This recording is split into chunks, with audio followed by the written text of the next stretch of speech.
예, 7급 언어논리 2021년도 1번 문제 한번 볼게요. 지금 이 길이가 상당히 긴데, 뭐, 기 죽이려는 거라고 생각을 하시고 접근을 해보죠. 정보를 어떻게 처리하느냐의 문제이기 때문에 긴 거는 이렇게 짧게 바꿔서 처리를 해야겠죠. 그러면 이제 태극기 얘기인 것 같고, 그리고 뭐 이렇게 설명이 나옵니다. 자개가 상징하는 바는 오늘날까지 변함이 없다 라고 나오는데, 오늘날까지 변함이 없다 라는 게 아무래도 고정을 시켜주기 때문에 좋습니다. 그래서 사계가 상징하는 바. 아, 그렇구나. 그래서 선지를 보시면 지금 3번에 뭐 상징하는 것은 같다, 상징한다, 상징한다 니까 심지어 여기 4번엔 태극기까지 있죠. 그렇기 때문에 이제 각각 무슨 국기가 따로 있겠구나. 그리고 상징하는 바는 각각 다르고 그걸 어떻게 매칭시키냐. 이거를 포인트를 주고 읽어보면 될 것 같습니다. 네, 그래서 다시 본문으로 와서 여기 해상국가의 깃발들이라는 책이 되었고 조선의 기라는 이름이 실려 있대요. 그래서 어떻게 배열이 되어 있는지 나와 있습니다. 그리고 또 뭐가 있냐 봤을 때, 예, 이 기, 여기인데 조선의 기와 비슷한 어떤 다른 것이죠. 그래서 그거에 대한 이제 고유명사가 나와 있지는 않고요. 그래서 그걸 뭐 이런 속성들이 여기 나와 있고, 다르다, 또 어떻게 다른지가 나와 있고. 그럼 태극기, 조선의 기, 그리고 뭐 고종, 통리, 뭐 통리 교선 뭐 이렇게 세 개가 있습니다. 이제 이 정도 보고 선지를 보는 겁니다. 통리가 배포한 기의 우측 상단에 있는 궤. 통리에 대한 얘기 여기에 있었고요. 그리고 조선액이랑 비교하면서 어, 우측 상단에 있는 궤. 그러면 조선 국기와 조선의 기를 비교하고 있네요. 조선 국기가 통리교섭 무화문이겠죠. 조선 국기 우측 상단 여기 있네요. 그러면 조선의 기 좌측 상단. 그럼 조선의 기 우측 상단에 있는 거는 조선 국기 우측 상단은 조선의 기 좌측 상단이니까 지금 여기 보시면 좌측 상단의 감궤 이게 똑같죠. 그러면은 조선의 좌측 하단은 곤괴고 여기서 하나 더 심화해서 들어가는 거는 지금 조선의 이 통리기 조선의 기가 아니라 조선 국기 우측 상단은 조선의 기 좌측 상단에 있는 감이었어요. 그러면 자개가 상징하는 바가 변함이 없는 요 위에 가서 매칭을 시켜야 되겠죠. 감개는 물, 그리고 곤개는 땅을 상징하니까 서로 상징하는 게 다르네요. 구조가 지금 이렇게 돼 있고요. 그리고 다음 태극기의 우측 하단에 있는 게 태극기는 맨 처음 여기서 봤으니까 우측 하단에 있는 괴는 곤괴이고 땅이죠. 그러면 땅, 조선 국기, 조선 국기의 우측 하단. 아, 조선 국기의 우측 하단은 지금 여기 맨 밑에 보시면 조선 국기 우측 하단 여기네요. 그리고면 그게 조선액이 좌측 하단. 그럼 다시 타고 올라가서 조선액이 좌측 하단엔 곤괴가 있습니다. 그러면 곤괴는 땅. 요것도 땅을 상징한다. 아, 맞네요. 그래서 4번 정답. 그러니까 이 구조가 지금 말씀드리듯이 태극기가 있고 조선의기가 있고 통리 이거는 조선 국기죠. 일부러 이렇게 의도적으로 헷갈리게 조선의기, 조선 국기를 헷갈리게 해놓은 그런 측면도 볼 수가 있고요.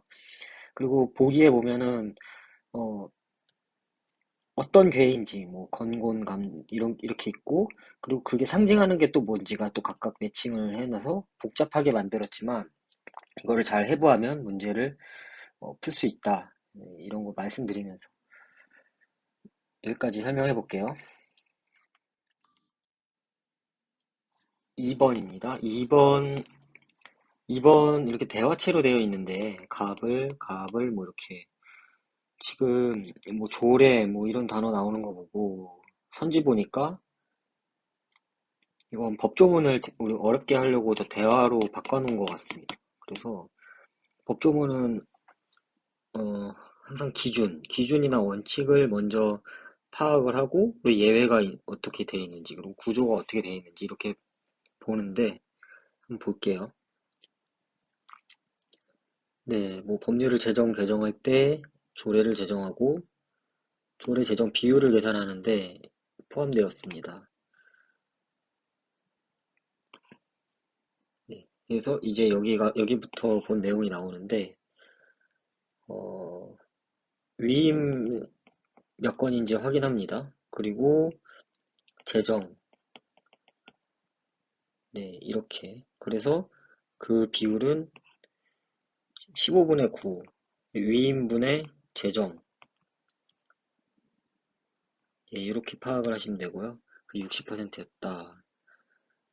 그리고 지금 7월 10일까지네요. 현재까지 위임한 거는 10건인데 그중 7건을 제정했으며 입법 예고 중인 것이 2건이라고 얘기합니다. 그럼 아직 위임 있고 재정 있는데 지금 입법 예고, 2건은 입법 예고 이렇게 되어 있는 거죠. 그리고 시의회에서 제정되므로 예고를 거친 뒤 모든 조례가 지금 2건은 끝나면 제정될 수 있겠네요. 라고 나오죠. 네, 그래서 그 밑에 보면 단정하기 어렵다고 나오고 재정 비율과 알 수 있는 게 무엇이 있을까요? 예, 지금 위임을 10건 했는데 이게 위임된 사항이 있으면 조례로 제정되기도 하고 네, 여기서 예고를 거친다고 합니다. 근데 위임이 10건 됐는데 여기 예고가 2건이면 제정된 게 지금까지 7건이니까 한 건은 이런 질문이 들죠. 그래서 지금 조례로 제정하기 위하여 예고 자체를 아직 안 한 요 앞에 단계에 한 건이 있다라고 얘기한 1번이 정답입니다. 그리고 2번 보시면 조례 제정 비율이 작년보다 높아집니다 라고 얘기를 했는데 이것도 낚시일 수가 있는 게 조례 제정 비율은 조례가 다 제정되어야 알 수 있겠죠. 근데 지금 7월 10일이기 때문에 알 수 없습니다. 위임이 계속 올라간다면 현재로서는 뭐 70%로 높지만 뭐 분모가 커지면 이게 더 작아질 수도 있는 그 작년인 60%보다 더 작아질 수 있는 것이기 때문에 틀리고 이것도 현재까지라 그러면은 뭐 그래도 틀리죠. 그 가능성을 알 수가 없으니까. 네, 3번도. 그리고 4번. 현재 시점을 기준으로 평가받으면 조례 재정 비율이라고 얘기를 하는데 70%죠. 아직 2건은 예고 중이니까. 그리고 올 한 해 재정하도록 위임받은 사항이 작년보다 줄어듭니다. 지금 10건 위임받았는데 지금 작년엔 15건. 근데 올해 아직 하반기가 있기 때문에 5건 이상 위임받을 수도 있다는 거. 그래서 단정할 수 없습니다. 이렇게 2번 맞춰볼게요. 예, 3번 볼게요. 3번 일단 어, A씨에 대한 판단이고요.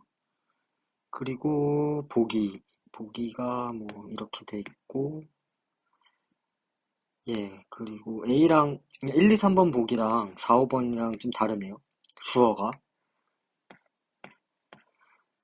자, 그러면 여기 표가 나와 있는데 상호우존성, 외부 참여 가능성 뭐 이렇게 쭉 나와 있습니다. 그래서 1, 2, 3번을 먼저 보면 외부 참여 가능성이 뭐 높은 거. 그래서 높은 것만 이렇게 일단 체크를 해 놓을게요. 자, 그리고 A, B, C의 속성이 나와 있고, 음, 네, 그래서 여기 표랑 그리고 이 글 해서 어, 이 맞는 서술에 따라서 역으로 찾아 올라오면 될 것 같아요. 그러면 다시 1번 보기부터 볼게요. 외부 참여 가능성이 높은 모형, 외부 참여 가능성 높은 모형, 여기 C. 그리고 관료제의 영향력이 작고 통제가 약한 분야에서 나타나기 쉽다라고 나오는데, 그럼 이제 C에 대한 서술로 들어가는 겁니다. C는 관료제의 영향력에 관한 거 이렇게 스킵하면서 여기 나오네요. 그리고 통제가 약한 분야에서 주로 작동한다라고 나와 있으니까 너무 허무하게 답이 나와버렸죠.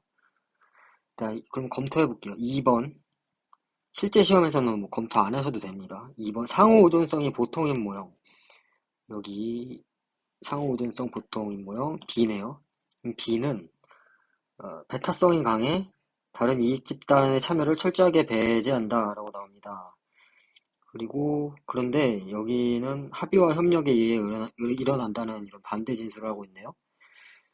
그래서 2번 틀렸고 3번 합의 효율성이 높은 모형. 합의 효율성 높은 모형 A죠.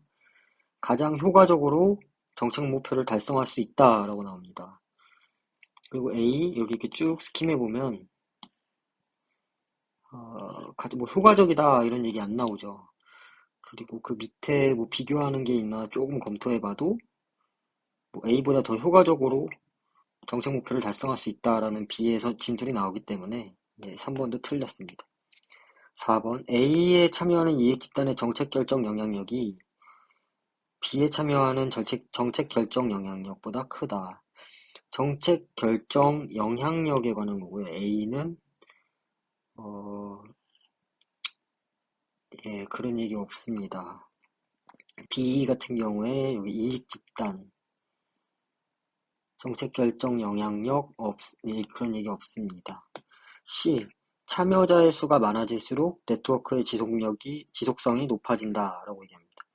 C 보시면은 참여자는 여기 나와 있습니다. 참여자가 수시로 변경된다 이렇게 나와 있고 참여자가 많아지면 여기 참여자가 많아지면 합의가 어려워 종종하려는 경우가 발생한다 라고 나와 있어요. 나와 있는데 굳이 뭐 이게 따져보면 C는 지속성이 낮다라고 나와 있고 예, 뭐 참여자가 많다고 해서 네트워크의 지속성이 높아진다라는 얘기가 없습니다. 그래서 5번은 이렇게 끝내볼게요. 4번 풀어보겠습니다. 4번 뭐 추론 문제고요. 뭔가 심상치 않은 이런 것들이 있죠. 그리고 보시면 여기는 MB 방식에 대한 얘기, 이거는 BE 방식, 이거는 FD 방식. 네, 이렇게 되고 마지막 서술은 경우의 수는 이렇게 되네요. 그러면 이 세 개의 상자가 뭘 의미하는지. 세 개의 상자는 각 양자 상태에 대응한다고 합니다. 그래서 1, 2, 3에 두 입자가 있는 경우에 수를 세는 것과 같다. 그래서 지금 이런 방식들이 어떻게 이제 입자를 양자 상태에 나타낼 수 있는지에 대해 경우의 수 뭐 이런 거라고 생각을 해보고 바로 또 보기로 오겠습니다. 이렇게 본문이 나눠진 거는 찾아서 다시 오기가 편하니까 바로 보면 됩니다. 자, 그리고 그러면 이제 기억. 두 개의 입자에 대해 양자 상태가 두 가지라고 합니다. BE 방식. BE 방식에 보면 BE 방식이 두 번째 방식인데요. 입자가 구별되지 않고 양자 상태에 여러 입자가 있을 수 있다라고 합니다. 입자가 구별되지 않는다는 건 AA, 뭐 AB 이 중에서 AA 뭐 이런 거겠죠. 그래서 AA 보면 두 개의 입자 그러니까 AA에 대해 양자 상태 박스가 두 개 있으면 B2에서 경우의 수는 두 개, 2이다라고 나오는데 지금 딱 봐도 AA가 이렇게 분배된 것 그리고 AA 이렇게 세 가지가 나올 수 있죠. 그래서 기억은 틀렸다. 경우의 수 3이다. 그리고 두 개의 입자에 대해 양자의 가지수가 많아짐. FD 방식. FD 방식이 마지막인데요. 구별되지 않고 하나의 양자에 하나의 입자만 있다고 합니다. 이것도 XX로 할게요. 그러면 양자 상태의 가지수가 많아진 건 이 박스가 많아진다는 거고, 지금 두 개의 입자면 구별되지 않으니까 AA겠죠. 그러면 두 개 입자가 서로 다른 양자 상태에 각각 있는 경우의 수라고 얘기하니까, 그렇죠. 이거 단순하게 봐도 이게 뭐 A 뭐 이렇게 있어도 하나가 더 있으면 하나가 더 비어 있을 수도 있는 거니까 빈 칸이 하나 더 생긴다는 그런 개념으로 생각하면 경우의 수는 당연히 커지겠죠. 그 두 개의 입자에 대해 두 가지 이상 B보다 MB에서 언제나 크다. 두 개의 입자라면 지금 MB 방식이라는 게 처음 나오는데 MB는 구별 가능하고 여러 개의 입자가 있을 수 있다고 합니다. 얘는 다 A, B 이렇게 되는 거고 BE는 AA 뭐 이렇게 되는 거고 양자 상태가 두 가지 이상이다. 언제나 크다 이렇게 얘기하는데 지금 이 구별 가능한 것이 이게 변수가 하나 더 추가되면 얘가 놓을 수 있는 경우의 수가 순서를 바꾸었을 때 하나 더 생기니까 무조건 커지겠죠. 그래서 MB 방식에서 언제나 큰 게 맞다고 보는데 그럼 이제 딱 두 가지 이상이라니까 양자 상태 두 개만 봐도 아까 이 BE 방식에서는 경우의 수는 3이었죠. A 뭐 이런 식으로 하나, 둘, 셋, 예. 3이었죠. 그리고 이제 MB 방식에서 보면은 이제 AB, 그리고 여기 AB, 뭐 AP, 그리고 또 하나 순서 바꿔서 BA. 그렇기 때문에 하나, 둘, 셋, 넷, 네 개입니다. 그래서 두 개 이상이면 언제나 크다. 그 이상은 말할 것도 없고요. 이렇게 판단하셔서 답 4번 골라주시면 되겠습니다. 5번 문제예요. 5번 문제 같은 경우에는 언뜻 보면 일치부합처럼 보이지만 여기 보시면 실험을 수행했다. 실험을 수행했다라는 그 실험 결과인 것 같아요. 실험 결과가 언어 문홀림 문제 이렇게 나오는데 첫 번째 실험과 두 번째 실험 나눠져 있습니다. 그래서 이 실험 결과를 봤을 때 이게 다 그냥 글로 되어 있으니까 좀 정리를 하면서 간다면 좀 편하게 문제를 풀 수 있을 것 같아요. 그래서 정리를 하면서 풀어보겠습니다. 두 개의 실험이라고 하고요. 그리고 예, 여기 실험 과정이 나오죠. 일단 소리 받으면 청각시상 전달되고 측핵 전달되고 중핵 전달되고 반응이 일어나게 된다. 소리, 청각, 측핵, 그리고 중핵, 그리고 반응 이렇게 되는 거죠. 그리고 첫 번째는 이제 공포, 두 번째 실험은 안정을 학습시켰다라고 나옵니다. 그래서 정리를 좀 해볼게요. 소리 준 뒤에 충격 가하여 학습시키고 받으면 여기서 방어 행동 취했다고 나오죠. 그리고 이생제의 경우 수행하기 전 전달되는 것보다 증폭되어 측핵으로 전달된다 해서 이 과정에서 증폭되는 것이고요. 네, 그리고 이게 쭉 중핵 거쳐서 공포로 이어진다 라고 나오고요. 안정은 충격을 주지 않았다고 합니다. 방어 여기는 충격, 그리고 얘는 낮충격, 그리고 그러니까 방어적인 행동을 취하지 않았다고 합니다. 청각에서 여기 신호가 측핵으로 전달되는 것이 억제된다고 합니다. 그러면 이거는 증폭되는 것과 다르게 그럼 미약해지고 대신 선조체에 전달한다. 새로운 개념이 나오네요. 여기 대인 청각시상이 여기서 선조 이쪽으로 전달돼서 여기는 이쪽 태클을 타는 게 아니라 여기서 안정라는 반응을 일으키게 되네요. 자, 이 정도만 정리해 놓고 이제 보기를 보면 보기 1번 중핵에서 만들어진 신호의 세기가 강한 경우 학습된 안정 아니죠. 지금 중핵에서 만들어진 것도 신호의 세기가 만들어지는 것도 아니고 그리고 안정도 아니죠. 그리고 2번 학습된 공포 반응을 일으키지 않는 소리 자극. 그러니까 지금 공포 실험과 안정 실험이 있었는데 공포가 아닌 소리 자극은 선조체에서 이 부분에 보시면 선조체에서 관여하는 영역인데 세게 나타나면 느끼게 된다라고 나오는데 지금 약한 반응이 일어나게 된다라는 거는 알 수가 없죠.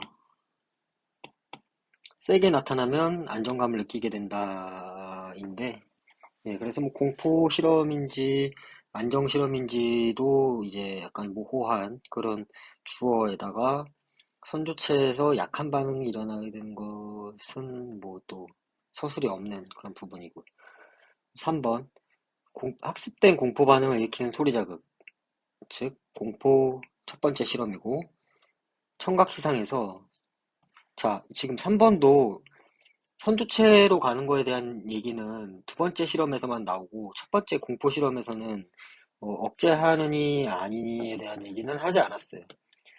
이 측핵으로 전달되는 신호가 증폭된다고 해서 선조체로 전달되는 게 억제되는 건지는 알 수 없거든요.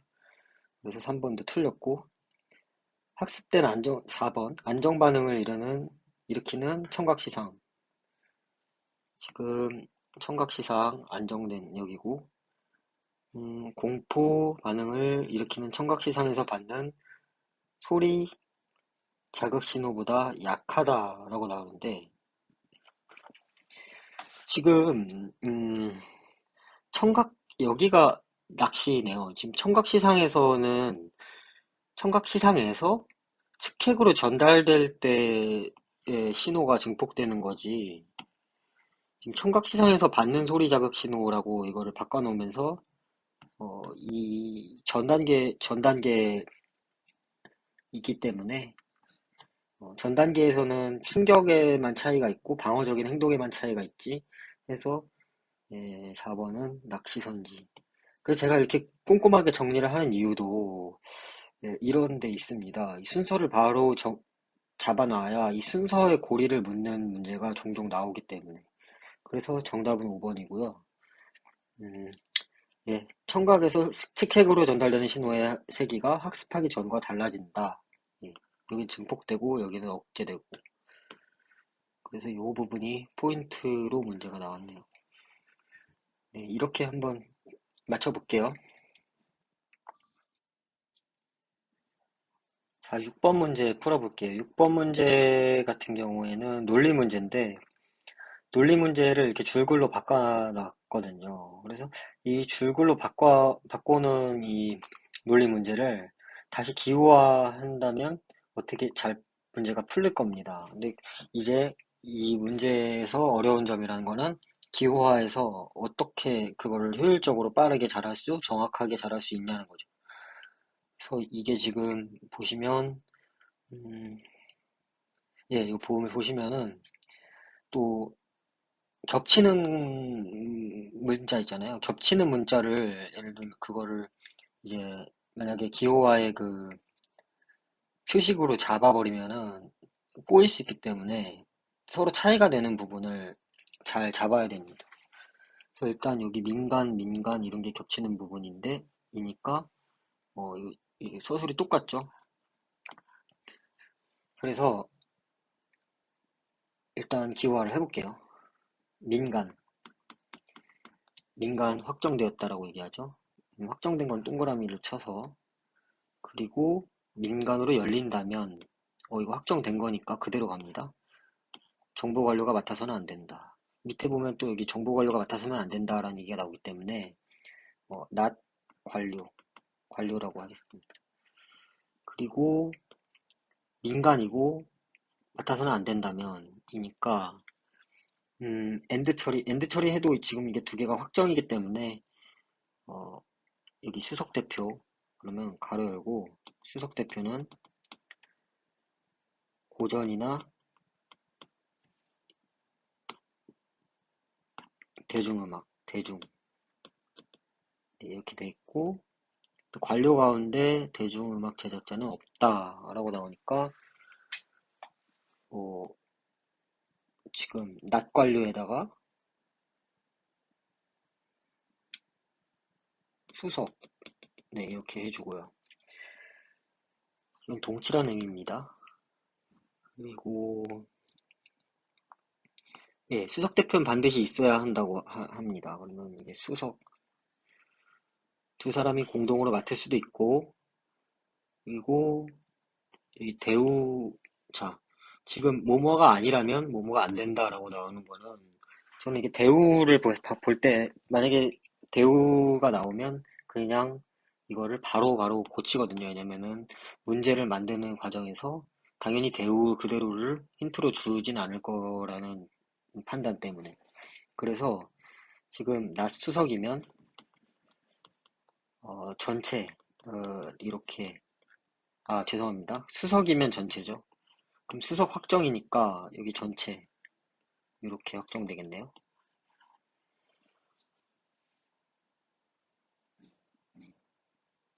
네, 그 다음에 위에 나열된 조건을 다 갖춘 사람은 모두 수석 대표를 맡는다라고 나옵니다. 그럼 이 다 갖춘 사람이 뭘까? 지금 그 조건들은 여기까지 다 이어본 결과 고전이나 대중이고 전체 이게 되겠죠? 그래서 이걸 1번 조건, 2번 조건이라고 얘기를 하면 되겠고, 다음 볼게요. 이제, 네, 예술인이라고 합니다. A가 참가하는 건 분명하다. 근데 갑이나 을이 수석 대표를 맡는다면 A가 참가한다고 합니다. 그러면 지금 갑이나 을이 수석 대표를 맡게 해야겠죠? 그래서 갑이나 을을 여기다 연결시키는 게 포인트겠습니다. 그래서 이제 선지를 보면 갑이 고전이며 전체이다 라고 얘기합니다. 자, 그러면 갑은 지금 이 1번의 고전을 충족하고 전체를 충족하기 때문에 이 1번과 2번을 모두 충족하죠. 그래서 예, 적절하네요. 1번이 정답입니다. 예,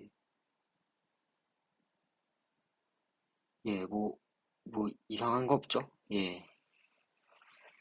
그리고 또 보면 갑이나 을은 대중음악 제작자 또는 고전이기 때문이다 라고 나오는데, 아, 이 경우는 좀 달라요. 이게 예를 들면 지금 갑 같은 경우에 위에 나열된 조건을 다 갖춘 사람이기 때문에 수석 대표를 맡은 거거든요. 이 조건 두 개를.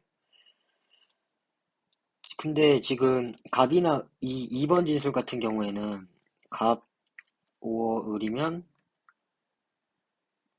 대중, 오어, 고전이기 때문에 이런 경우를 생각해 볼 수가 있어요. 지금 전체라는 거에 대한 서술이 없는데, 갑이 만약에 전체이고, 그리고 을이 대중, 고전 이렇게 몰려 있다고 해봅시다. 아니면 뭐 을 대중 하나던가, 뭐 아니면 고전 하나던가. 그래도 지금 요 2번의 명제는 충족하죠. 충족하는데 지금 위에 나열된 조건을 다 갖춘 사람이 없잖아요. 그렇기 때문에 이런 걸 가정했을 때 안 된다라고 그러니까 된다고 단정할 수 없기 때문에 2번 틀렸다. 네. 그래서 만약에 연언이 아니라 선언으로 이렇게 되어 있으면은 세 가지 경우를 다 상상해야 됩니다. 갑이 참인 경우, 그리고 을이 참인 경우, 갑, 을 둘 다 참인 경우. 네. 이렇게 다 넣어봐야 된다는 점에서 조금 이게 선언은 좀 불편한 점이 있습니다. 3번 볼게요. 둘 다 정부 관료가 아니며, 그래. 그러면 수석 대표, 그리고 전체를 아우를 수 있다. 이거 고전과 대중에 대한 얘기가 없어요. 네. 네. 그리고, 네. 그렇기 때문에 조건을 다 갖춘 있는지에 대한 걸 알 수가 없습니다. 자, 4번. 대중음악 제작자가 아니라면 전체 세대를 아울 수 없기 때문이다. 자, 이것도 지금 조건문으로 되어 있는데요. 그러면 갑에 대한 소수를 알 수가 없죠. 그럼 갑에 대한 걸 소수를 알 수 없다 하더라도 낫 대중이면 낫 전체인데 그러면 전체 라면 대중이고 뭐 어쩌라는 겁니까? 확정된 게 아무것도 없는데. 그래서 이 두 가지 조건을 다 갖춰야 수석 대표가 된다는 점. 그리고 5번 대중 고전이라면 대중이거나 고전이면 누구나 지금 1번과 2번의 그 조건을 연결해 놓은 거에 불과하고 갑과 을에 대한 소설이 없습니다. 그래서 5번도 틀렸고 이렇게 맞춰볼게요. 이거 논리 퀴즈 치고는 뭐 좀 유연한 사고를 이제 배가할 수 있는지 항상 기계적으로만 푸는 것이 아니라 뭐 이런 포인트를 좀 보는 것 같습니다. 맞춰볼게요. 반드시 참인 걸 고르라고 하고요. 보기를 보니까 논리 퀴즈 문제 같아요. 논리 퀴즈 문제 같고 그럼 이걸 어떻게 해야 되냐? 근데 지금 이게 대화편으로 이렇게 되어 있고 마지막에 이제 우리가 알아봐야 될 게 매트릭스를 짤 때 되게 중요하거든요. 참을 말하고 거짓을 말한다고 얘기를 합니다. 그러니까 단순 기호화 문제가 아니라는 거죠. 자, 그러면 바다, 다은, 은경, 경화가 있고 참, 거짓을 말하고 지금 범인 여부가 있고요. 범인 여부가 있고 그리고 뭐 앞에 뭐 학술대회 얘기가 있어요. 학술대회 얘기가 있습니다. 그럼 일단 지금 두 가지 주장식을 했는데 다행히 각각 참만을 말하거나 거짓말을 말한다고 얘기를 하니까 경우의 수를 나눠서 풀어봐야겠네요. 자, 근데 이게 지금 좀 문제가 있는 게 지금 이런 게 있거든요. 뒤에 범인은 그냥 참이거나 거짓이면 바로바로 나오는데 지금 학술대회에 관한 이 내용 중에서는 적어도 하나는 뭐 모든 사람들의 이런 게 있죠. 누구나, 예. 그리고 뭐, 네. 그래서 이게 혹시 이게 알면 좀 편한데 대당사각형이라고 아시는지, 예, 혹시 이렇게 있고 검색하면 나오거든요. A, I, E, O 이렇게 놓고 여기는 대소관계, 대소관계, 그리고 이렇게 십자가로는 모순, 그리고 이렇게는 반대관계. 그래서 요거는 모든 S는 P이다. 즉 여기가 전칭 긍정, 그리고 여기는 전칭 부정. 모든 S는 P가 아니다. 그리고 여기는 특칭 부정. 어떤 S는 P이다. 특칭 긍정입니다. 죄송합니다. 그리고 여기가 특칭 부정. 어떤 S도 P가 아니다. 그래서 이걸 의미로 하기보다 이걸 머릿속에 다 넣고 있으면 이렇게 바로바로 튀어나오니까 좀 편하거든요. 그래서 이 문제는 어, 경험상 그것까지도 필요 없이 의미상으로 끼워 맞출 수는 있었긴 한데 이거를 예, 참고로 알아두시기 바랍니다. 자, 그래서 이거 한번 풀어볼게요. 그래서 이제 학술부터 정리를 해보면 학술에서 얘가 주장한 게 지금 이렇게 되거든요. 만약에 참일 경우, 거짓일 경우 나눠보면 바다는 모든 사람들의 관심을 아이디어 받았습니다. 이렇게 나오니까 모든 S가 P이다인 A가 되겠죠. 그러면 얘가 거짓일 경우 갈 수 있는 거는 모순의 정의는 동시에 참일 수도 거짓일 수도 없는 거지만 반대의 정의는 동시에 참일 수 없는 관계거든요. 그래서 A가 거짓이라면, 지금 바다가 거짓이라면 지금 나올 수 있는 게 5랑 2 이렇게 나올 수 있습니다. 그리고 다은 누구나 이것도 전칭 긍정이죠. 아이디어에 관심을 가졌다. 지금 바다의 경우 뭐 뭐든 사람에 초점을 맞추든지 아이디어에 초점을 맞추든지 일단 논리식으로 변환해 놓고 그걸 맞춰서 하면 됩니다. 그래서 다음 같은 경우도 A 누구나의 포인트를 맞췄어요. 그럼 여기도 O, E. 자, 그럼 은경 몇몇 사람은 관심이 있었다라고 나오면은 이게 몇몇이면 어떤 SP 즉 I죠. 특징 긍정. 그럼 여기서 나올 수 있는 거짓일 때 나올 수 있는 거는 역시 O와 E가 되겠네요. 자, 그리고 경하의 경우 모든 사람들이 관심이 없었다라고 하면 전칭 부정이네요. 그럼 여기가 E가 되겠고 그 다음엔 자, 반대관계인 A인 A랑 I가 되겠어요. 그래서 이걸 가정을 할 때 경화가 조금 특이하잖아요. 그래서 일단 경화가 참인 경우를 가정해버리면 지금 다은과 바다, 다은, 은경 셋이 다 거짓말을 해야 되는 경우가 생겨버립니다. 그러면 지금 바다의 경우 다은이 범인이 아니에요. 그리고 은경이나 경화예요. 경화는 범인이 아니에요.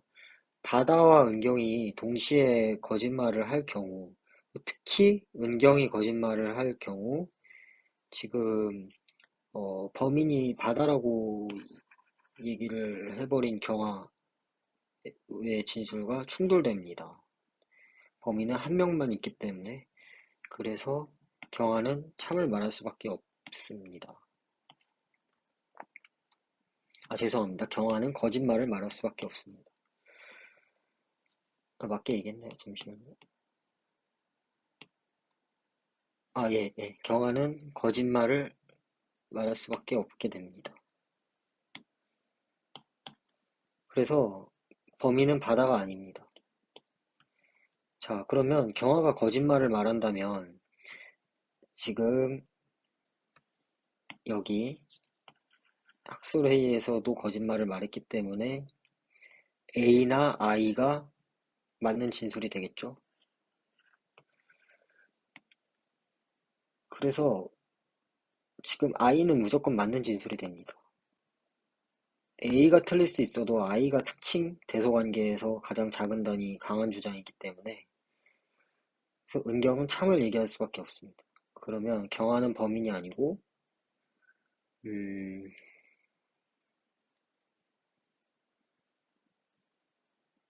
네, 여기까지네요. 더 이상 알 수 있는 게 없죠. 더 이상 알 수 있는 게 없습니다. 그래서 이 상황에서 들어가 보면 지금 기억 볼게요. 바다와 안경의 말이 모두 참일 수가 있다라고 얘기합니다. 그럼 바다와 안경을 참으로 가정하는 겁니다. 바다는 다은이 범인이 아니에요라고 나오고 다 지금 다은은 은경이거나 경화예요라고 나오는데 다 막혀서 은경이 범인이죠. 그리고 뭐 대당사각형상으로도 맞고 A. 그래서 기억은 맞는 진술. 자, 니은. 다은과 안경의 말이 모두 참인 것은 가능하지 않다라고 나오는데, 그럼, 틀렸죠. 이미 지금 방금 한 경우에서 다은과 은경 다 참인 경우로 성립했잖아요. 그래서 니은 틀리고, 디귿. 용의자 중 거짓말한 사람이 단 한 명이면 은경이 범인이다. 라고 나오는데, 지금 거짓말인 사람이 경아 한 명인 경우로 이렇게 했기 때문에 은경이 범인이 도출이 된 거는 맞아요. 8번 문제입니다. 8번 문제고요. 예, 이것도 반드시 참인 것 논리 문제네요. 그리고 줄로 된 글이 쭉 있는 거 보니까 뭐 이것도 기호화를 해서 앞에 6번 문제처럼 예, 6번 문제나 6번 문제처럼 예, 기호화를 해서 풀어야 되는 것 같습니다. 그래서 기호화를 해보면 자, 예, 여기서 뭘 딸까요? 개인. 개인이면 복원이다. 개인, 복원. 그리고 2025가 재편된다면, 그래서 2025 재편되면 개인이고 복원이다. 자, 그리고 개인이고 여기 낚이면 안 되죠. 최 팀장이죠. 그리고 개인이고 최 팀장이면 요것도 낚이면 안 되죠. 손공정, 촌공정이다. 그리고 복원이면 2025거나 수정될 것이다. 복원이면 2025거나 수정. 자, 그리고 최 팀장이면 손공정인데 틀렸다. 이건 어떻게 이용하냐면요. 최면 손인데 이게 틀렸다라고 얘기하니까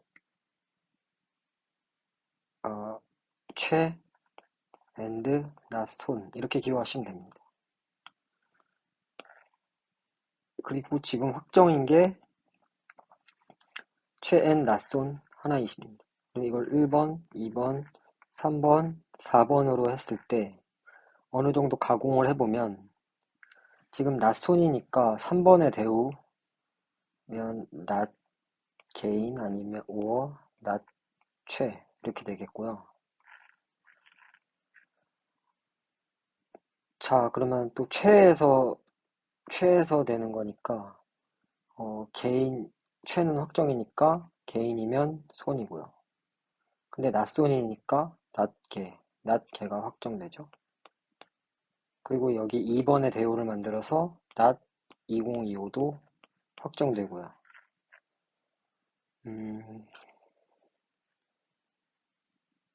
예, 이거는 아시죠?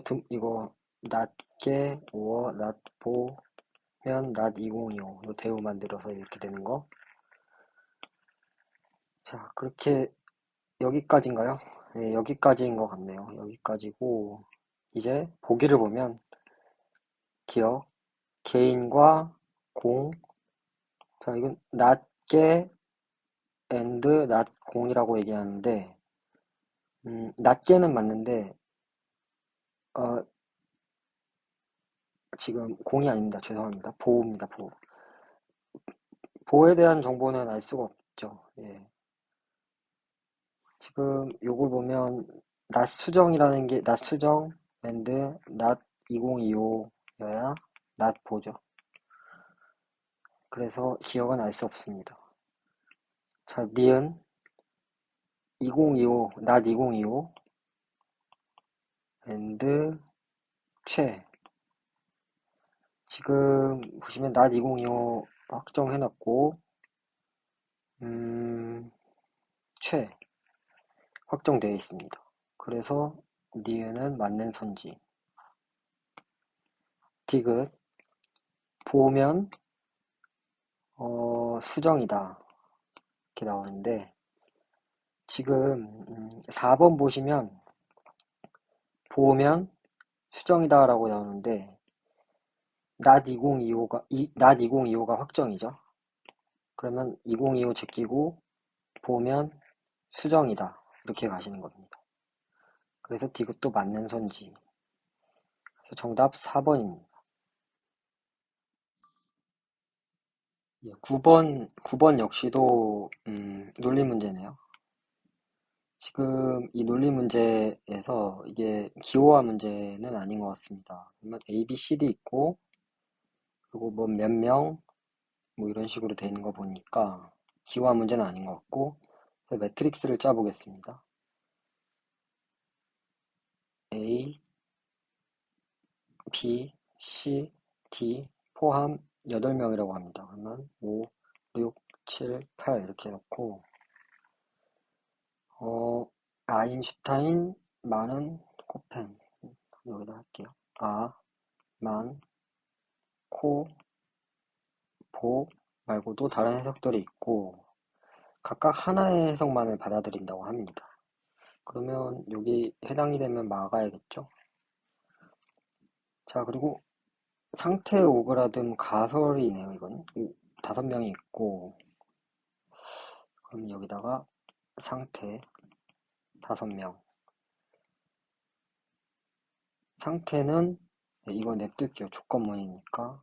요거 역시 냅두고. 근데 코펜, 보른이면 상태고, 상태면, 코펜, 보른이면 상태고, 상태면 코펜, 보른이네요. 그리고 B는 코펜을 받아들였고, C는 보른이다.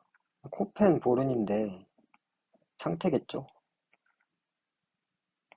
그리고 하나만 받아들인다고 했으니까 나머지 막아주고. 자, 처리했습니다. 그리고 A와 D는 상태다. 그러면 A와 D.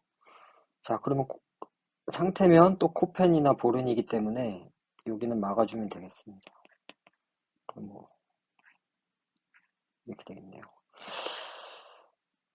자, 그러고 아인슈타인을 받아들이는 이가 있다. 8명이니까 이 임의의 하나를 또 이게 임의의 하나를 아인슈타인 받아들인다고 합시다. 그러면 이렇게 되고 네, 이렇게 되겠죠. 그리고 상태를 받아들이면 코펜이나 보른을 받아들이기 때문에 얘는 상태가 아니겠죠. 그럼 임의의 한 명은 또 상태로 받아들인다고 6번을 정해놓고 가보겠습니다. 자, 1번 색깔 좀 바꿔서 많은 세계 해석을 받아들인다. 한 명은 지금 상태를 받아들이면 여기 닫혀 있어요. 자, 근데 많은을 받아들이는지는 알 수 없죠. 왜냐면 7번이나 8번이 꼭 많은을 선택해야 되는 건 아니잖아요. 그렇기 때문에 1번은 제껴주고 보른이 2명이면 2번 갑니다. A와 D가 받아들이는 해석이 다르다라고 합니다. 만약에 보른이 2명이면 지금 그러면 A와 D가 같으면 코겠죠? 그러면 나머지가 닫히고 보른이 6번이고 자 이렇게 반대로 한번 반박을 해보면 A와 D가 받아들이는 해석이 같은데 보른이 2명인 경우가 있으니까 이것도 X. 자, 그리고 A와 D가 받아들이는 해석이 다르다면 그럼 한 명은 보른이고 한 명은 코펜이겠죠? 뭐 이런 식으로. 적어도 2명은 코펜을 받아들인다. 지금 코펜 이미 한 명 확보한 상황에서 A와 D는 코펜하고 보른밖에 할 수가 없으니까 무조건 적어도 2명은 받아들인다고 봐야겠죠. 네. 그래서 3번이 정답이네요. 4번. 오직 한 명만이 많은 세계를 받아들인다면 지금 만원을 받아들일 수 있는 애는 7번이나 8번이에요. 그럼 한 명이 이게 받아들인다면 그리고 7번이나 8번은 이제 상태가 5명까지밖에 안 되기 때문에 코펜이나 보른을 받을 수가 없고 아인슈타인이 2명이다라고 얘기했는데 지금 여기서 낚일 수가 있는 게 자, 이 제시된 4개의 해석 말고도 다른 해석들이 있기 때문에 얘네를 받아들일 가능성이 있거든요. 그래서 꼭 아인슈타인을 받아들인다고 볼 수는 없죠. 아인슈타인 한 명은 여기 5번이 확보되었고 그렇기 때문에 4번은 X. 코펜을 받아들이는 이가 3명이다. 그럼 A와 D 중 한 명은 보른을 받아들인다. 이것도 반박을 해보시면 자, 코펜이 3명이란 얘기는 지금 여기서 지금 확정된 이 둘 말고 이 상태 가설을 받아들이는 나머지 3명이 3명 중에 2명이 코펜을 받아들이겠죠. 그러면 이것도 임의로 해보는 겁니다. 임의로 지금 최대한 안 되게 A와 D를 코펜을 넣어버리죠. 그래도 6번이 보른을 받아들이게 되면 문제가 없죠. 그래서 코펜이 3명인데 A와 D가 D 중 한 명이 보른을 받아들이지 않는 경우가 완성됐으므로 반드시 참이라고 할 수 없다. 네, 이렇게 3번으로 정답 내면 되겠습니다. 자, 10번 문제입니다. 10번 이제 실험 결과 문제고요. 실험 목적이 뭔지, 그리고 어떻게 차이가 있는지, 하나의 실험을 쭉 해가지고 길게 늘리는 경우가 있고, 그럼 두 개를 해서 이게 비교하는 그런 경우가 있거든요. 그러면 이제 보면, 네, 해볼게요. 실험군 1, 실험군 2 있습니다. 그래서 학습, 자, 이거 좀 정리하면서 할게요. 네, 1에 1 있고, 학습, 그리고 2, 운동, 3, 3도 있네요. 3.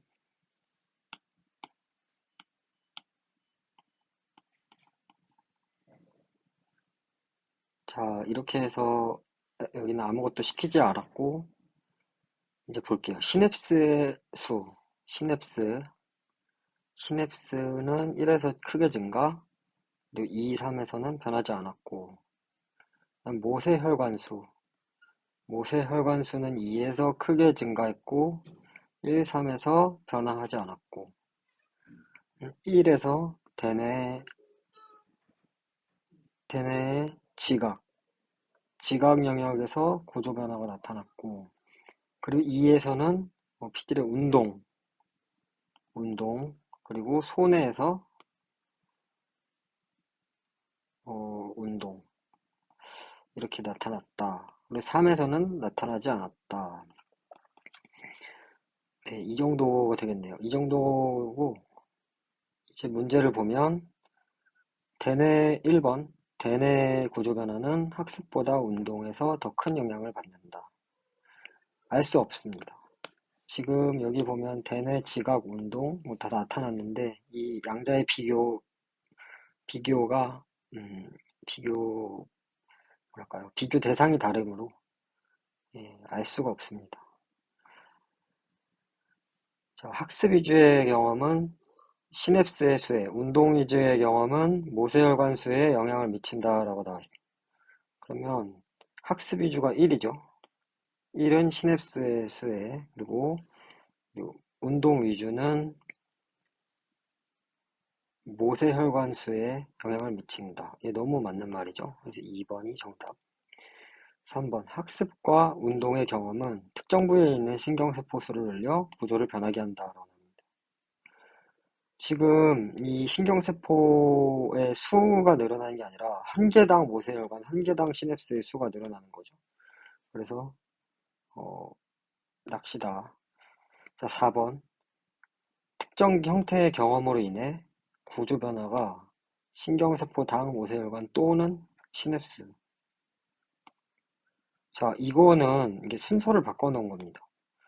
이런 실험 같은 경우에는 뭐 A가 있고 B가 있고 C가 있고 이런 인과 순서를 이제 어, 제시를 해주는 경우가 있는데 지금 여기에서는 그런 게 없거든요. 그렇기 때문에 그렇기 때문에 이거 뇌 구조 변화가 아, 이걸 변화시켰는지는 알 수가 없습니다. 이게 변해서 구조가 변한 걸 수도 있거든요. 자, 그리고 5번 특별한 구조를 갖는 것이 이것도 역시 뇌의 구조가 시냅스나 모세혈관의 수를 변화시키는지 아닌지는 알 수가 없습니다. 변수를 뇌의 구조를 바꾼 것이 아니라 경험을 시킨 것이기 때문에 예, 그렇기 때문에 이것도 5번도 틀렸다. 이렇게 판단하시면 되겠습니다. 11번입니다. 11번 실험 결과고 실험이 있습니다. 실험이 있는데 좀 뭔가 길어요. 깁니다. 예, 일단 길고, 음, 실험 결과가 나와 있고, 방 1, 2, 3. 그러면 이제 어떤 기준으로 실험을 했는지 한번 보겠습니다. 첫 번째 음탐지 방법인데, 음탐지 방법은 울음소리를 듣고 찾아내는 거라고 하고요. 그 다음은 초음파 탐지고, 초음파 탐지는 울음 주머니. 네, 그래서, 주머니에 움직임이 없으면 수컷 개구리 찾을 수 없다고 나옵니다. 실험 봅니다. 실험은 A는 수컷 개구리 울음소리 내고 울음 주머니도 가지고 있다. 그러니까 음탐, 초음 이렇게 나눠봤을 때 A는 울음소리도 내고 울음 주머니도 가지고 있다. B는 울음소리만 내고 주머니는 없다라고 나옵니다. 네, 이렇게 되고 방 1. 로봇 개구리 소리만 들리는 환경. 이거는 네, 이렇게 하고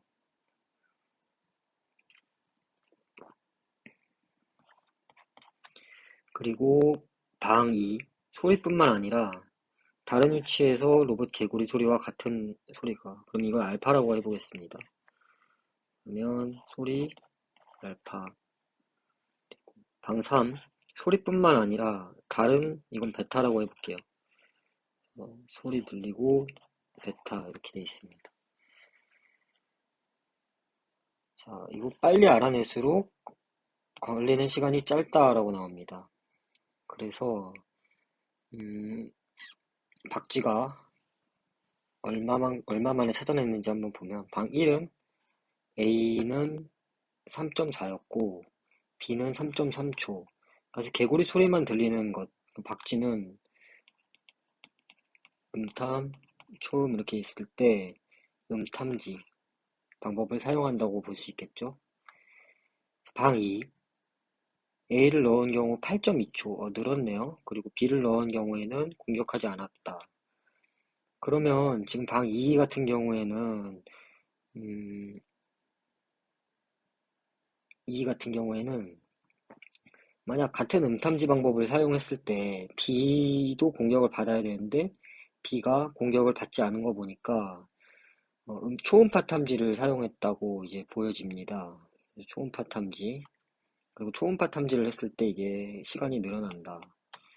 이렇게 판단을 하면 되겠고요. 방 3. A를 넣은 경우에 3.4초. 이거 음탐지 속도인데 그럼 B를 넣은 경우도 3.3초. 그럼 여기는 음탐지네요. 자, 이렇게 됐고 이제 보기를 보겠습니다. 방 1과 2의 실험 결과는 음탐지 방법이 방해를 받는 환경, 즉 방 2, 방 2의 차별점, 로봇 개구리와 같은 소리가 들리는 환경, 방해를 받는 환경에서는 초음파 탐지를 사용한다는 가설을 강화한다. 예, 우리가 봤듯이. 예, 그리고 니은 보시면 방 2와 3의 실험 결과는 X가 소리의 종류를 구별할 수 있는 그 가설을 강화한다. 2 같은 경우에는 초음파 탐지 방법이라는 가설을 강화해요. 3 같은 경우에는 지금 전혀 다른 소리인 베타를 넣었을 때 음, 지금 2번은 같은 소리를 하는 거고 3은 다른 소리를 하는 거죠.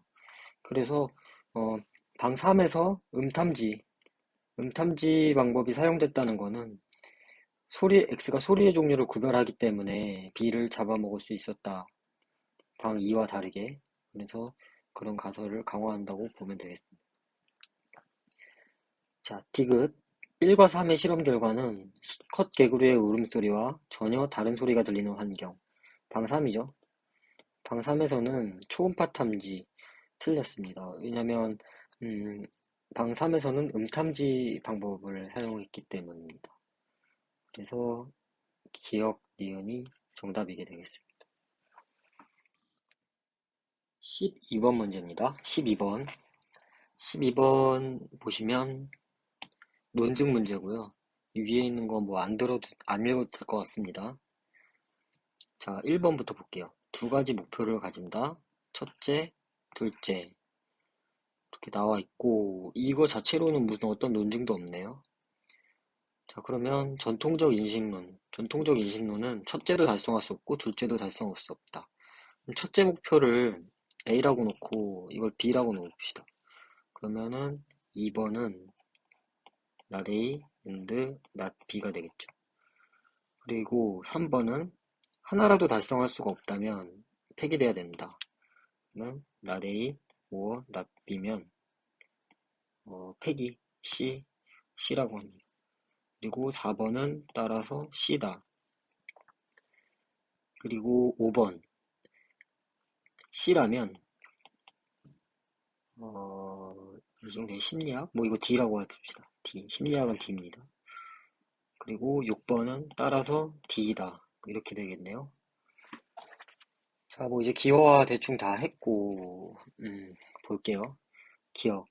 1의 두 가지 목표 외에 규명하는 것이 추가된다라고 하면은 A, 그리고 B, 뭐 A 프라임, 뭐 이런 게 있다면 6은 도출되지 않는다라고 나오는데, 지금 여기 보시면 2에서 네, 1과는 상관이 없어요. 1은 그냥 A가 있고 B가 있다, 뭐 이런 걸 얘기해 주는 것이고, 지금 이 논증 과정이 지금 보시면은 어, 다 타당하죠?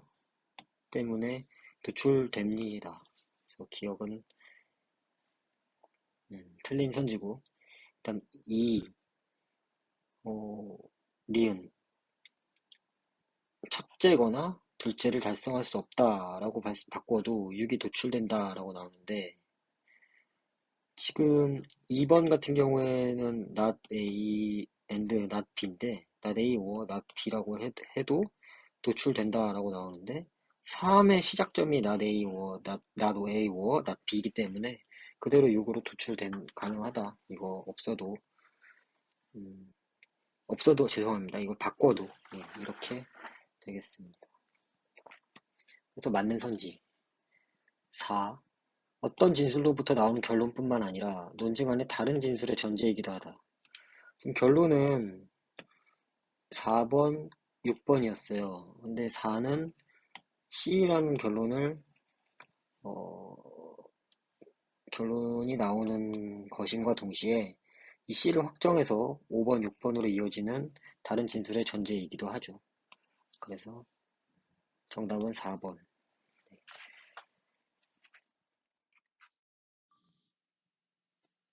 13번이요. 13번 논리 퀴즈 같습니다. 논리 퀴즈 같고, 제가 볼 땐 이게 지금 뭐 1이라고 주고 A도 있고 기억도 있거든요. 그래서 이거는 단순한 유형이 아니고 좀 새로운 유형인 것 같아서, 이럴 때는 그냥 처음부터 정석으로 접근을 하는 게 상책이라고 보여집니다. 자, 그러면 처음부터 읽어볼게요. 자, 먼저 10만 원 내야 된다 얘기하고 추가 조건이 있습니다. 1이 참이면 10만 원 돌려주지 않고, 1이 거짓이면 10만 원 돌려주고, 호화여행은 뭐 제공하고. 그러면 이게 참인 경우, 이게 거짓인 경우, 낮 10만 원, 그리고 여기는 10만 원, 이렇게. 자, 그리고 근데 1이 보면 10만 원이거나, 그리고 뭐 지불한다, 이렇게 봅니다. 자, 이런데 동요하시면 안 됩니다. 이게 놀릴 때는 10억 원을 지불하든 1원을 지불하든 지불하는 건 지불하는 거다, 이렇게 생각해야 편합니다. 자, 10만 원을 주었다고 합니다. 자, 검토합니다. 1이 거짓이라고 가정해보자. 그러면 추가 조건에 따라 당신 10만 원 돌려준다. 또한 거짓이므로 그는 당신에게 10만 원을 돌려주지 않는다. 자, 이게 무슨 말이냐? 그러면 1이 거짓인 경우 여기를 따라가겠죠? 그러면 결국 10만 원이고,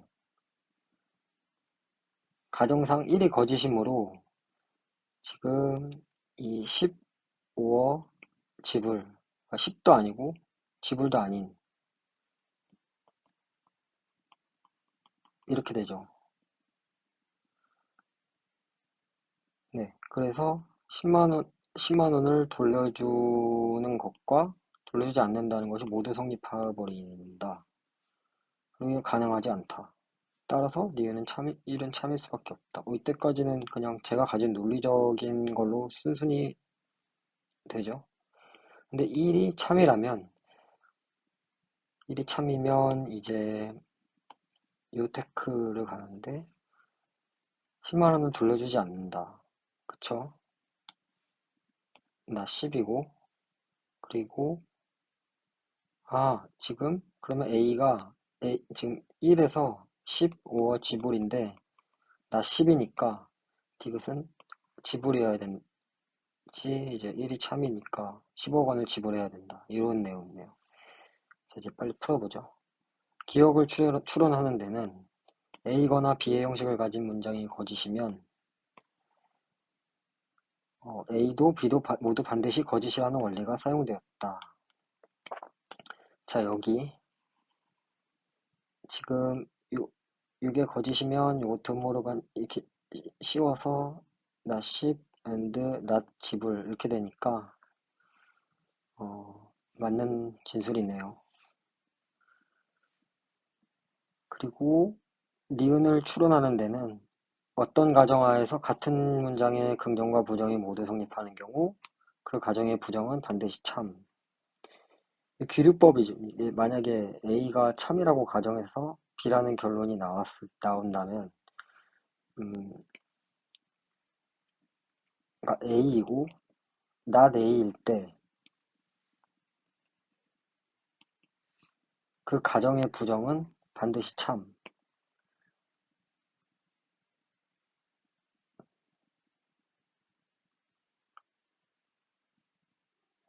맞죠? A에서 A였는데 어떤 가정하에서 B였고 그 다음에 A였는데 not B다 라고 얘기했을 때 그 가정의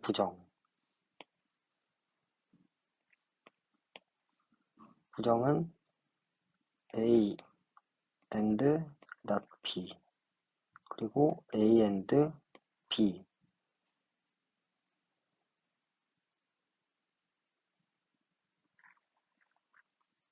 즉 모두 참이죠. A and not B고 A and B고 네, 그래서 니은도 맞고 디귿 디귿을 추론하는 데는 A거나 B라는 형식의 참인 문장에서 A가 거짓인 경우 B는 반드시 참. 이것도 지금 다시 여기 보시면 10만 원이거나 10억 원 지불한다는데 10만 원이 거짓인 게 지금 여기 A가 참인 경우로 밝혀졌으므로 10억 원이 지불하는 것이 반드시 참이라는 원리가 사용된 거 맞죠? 그래서 5번.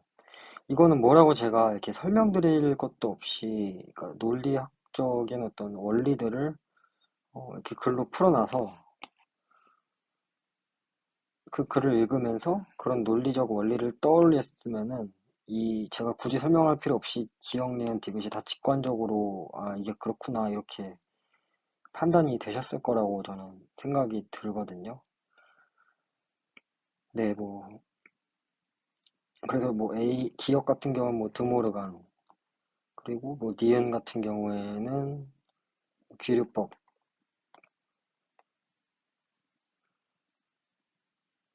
어, 그렇죠. 니은 기류법이라는 게 이게 어떤 걸 가정했을 때 그 모순이 발생하면 그러면은 그것의 부정이 참이라는 거거든요. 그리고 디귿 같은 경우에는 뭐 그냥 뭐라고 얘기해야 되나요? 뭐 예. 아무튼 네, 그렇습니다.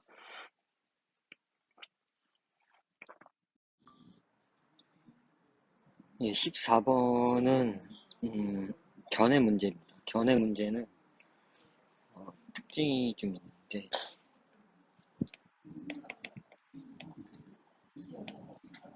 보통 문단이 이렇게 나눠져 있고, 그리고 앞에 무슨 이렇게 알파벳이 A 붙을 수도 있고 뭐 B가 붙을 수도 있는데, 대체로 뭐 서로 반대되는 주장을 하거나 아니면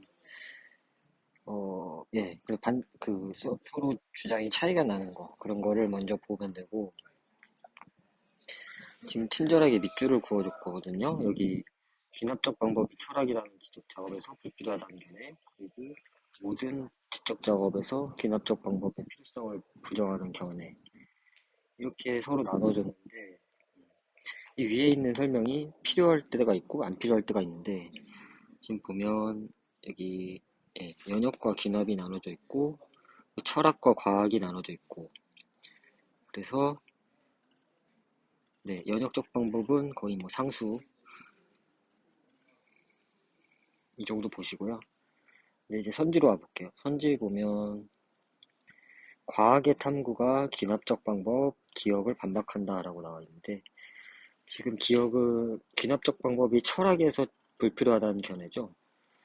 밑에를 살짝 보시면은 과학과 철학이 서로 상반되는 것이냐? 이게 아니죠. 그러니까 철학에 대해서 얘기하는 게 기억이라면 과학의 탐구가 뭐 무슨 말을 하더라도 기억을 반박하지 못하기 때문에 기억은 틀렸습니다.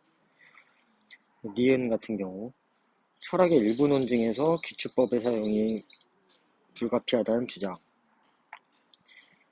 니은을 반박한다. 니은은 모든 지적 작업이 무엇이냐 봤을 때 철학과 과학을 비롯한 작업들이라고 합니다.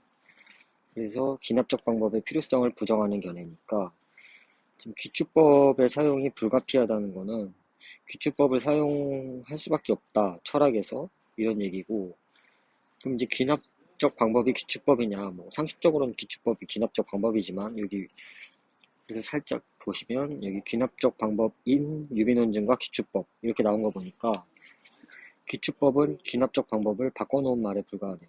그래서 니은을 반박한다 맞고요. 디귿. 그리고 깨알같이 여기 불가피하다는 말하고 또 여기 필요성이라는 말을 부정한다 이런 말이 이렇게 단어를 조금씩 바꿔치기 하거든요. 그래서 단어를 이제 형식적으로 찾는 거는 언어 논리에서 굉장히 독이라고 보여지고, 디귿 볼게요. 연역 논리와 경험적 가설 모두에 의존하는 지적 작업이 있다. 연역 논리와 경험적 가설. 어, 연역 논리는 아까 상수로 취급했죠. 그렇기 때문에 이거는, 그리고 경험적 가설에 의존하는 지적 작업이 있다는 주장. 경험적 가설 역시 이 위에 보시면 자 여기 있죠. 어, 경험적 지식을 확장하기 위해 사용되는 기납적 가설. 네, 여기에 있죠. 그래서 경험적 가설은 귀납적 방법에, 예, 그래서 경험적 가설에 의존해서는 안 된다는 부당한 철학관, 그리고 교묘히 사용하고 있는 것도 있다. 그래서 여기 철학이라는 직접 작업에서 경험적 가설을 의존해서는 안 된다는 건 되게 편협한 철학관이라고 지적을 하고 있으니까 오히려 기억을 지지하는 바가 되겠죠. 그래서 디귿은 틀려서 정답 2번으로 해주시면 되겠습니다.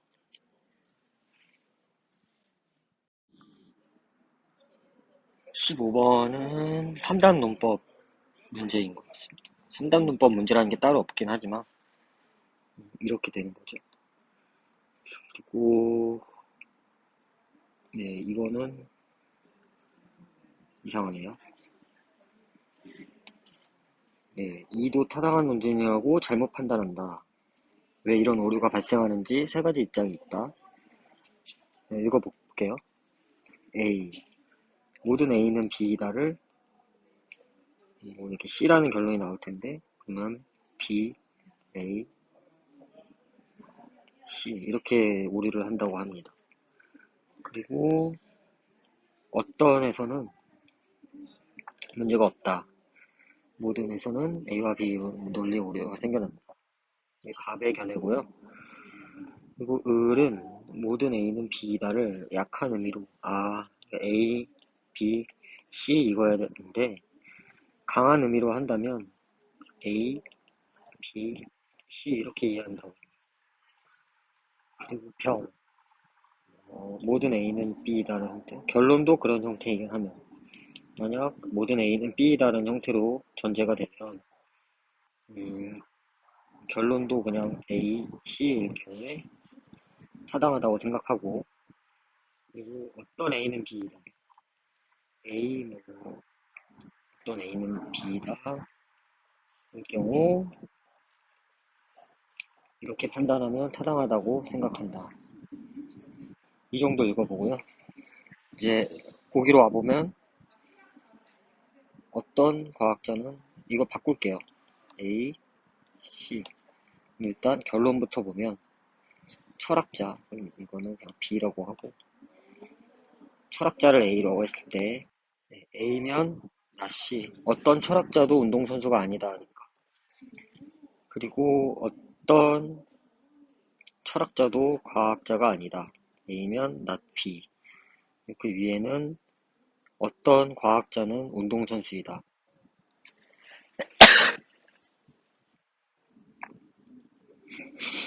그러면 B, E는 C이다. 라고 나옵니다. 그러면 이게 지금 자, 갑에 의해 설명된다고 했는데 일단 갑은 아닌 것 같고요. 갑은 A와 B의 위치를 바꿔줬을 때 나타나는 현상인데 지금 A와 B가 위치가 다르기 때문에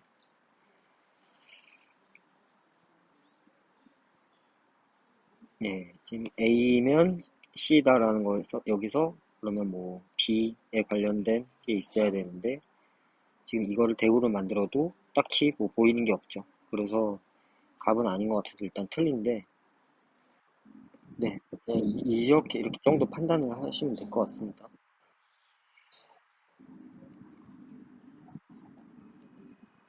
니은 볼게요. 모든 적색 블록은 일단 결론부터 볼게요. 모든 구멍이 난 블록은 삼각 블록이다.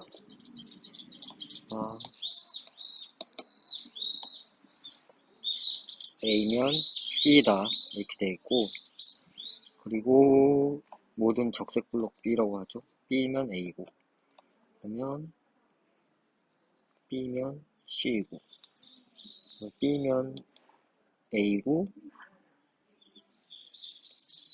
B면 C이다 라고 나오는데 여기서 A면 C이다 이렇게 연결을 했죠.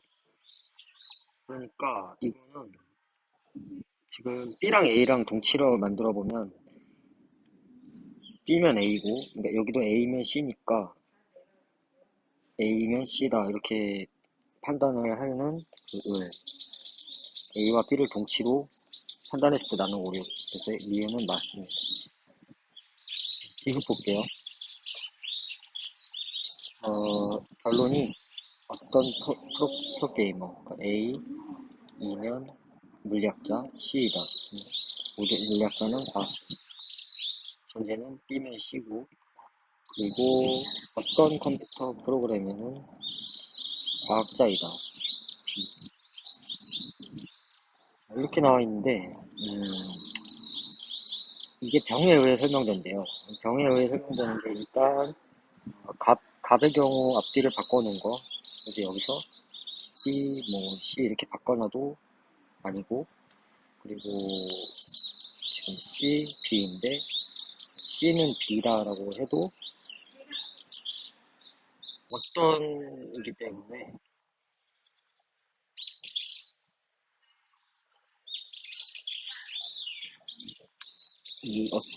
여기에 A랑 다르기 때문에 B라고 볼 수도 없는 것이고 병 같은 경우에는 자, 어떤이라고 명제가 이루어져 있을 경우에 전제 가운데 하나가 어떤일 땐 그런 형태기만 하면 타당하다고 얘기를 하니까 A, B가 A, C 같은 형태를 가지고 있기 때문에 타당하다고 봤다. 이렇게 오류를 저지른 것이다. 해서 니은 이렇게 풀어볼게요.